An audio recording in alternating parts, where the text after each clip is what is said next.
The days of the Andals were numbered. One by one, their so-called kings were bending the knee or facing the wrath of Aegon Targaryen. Aegon of old Valyria. Aegon who was blood of the dragon.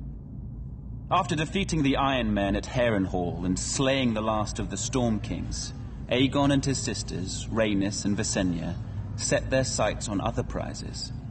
The gold mines of the Rock and the fertile lands of the Reach. King Loren Lannister of the Rock and King Mern Gardener of the Reach foolishly thought their combined armies could beat back the Targaryen host.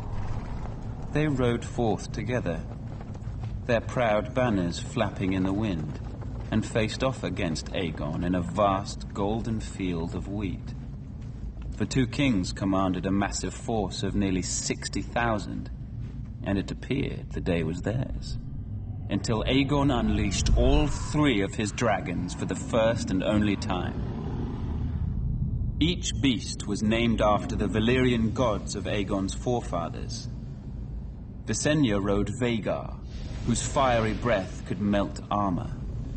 Rhaenys rode Meraxes, whose jaws were big enough to swallow a horse whole. Greatest of all was Balerion the Black Dread, with fire dark as night and wings so huge whole towns were covered in shadow when he flew overhead.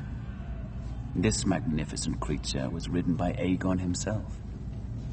4,000 men were bathed in glorious dragon flame that day, on what came to be known as the Field of Fire. King Mern was among the dead, and House Gardener died with him.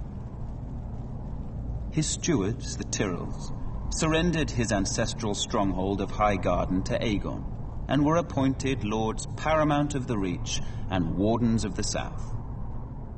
When Loren Lannister witnessed Mern's fate, he wisely bent the knee.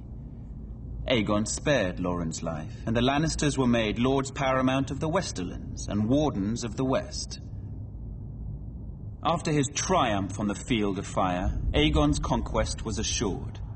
In a short time, the so-called Seven Kingdoms were melted down in the heat of the dragon's flame and transformed into a single realm.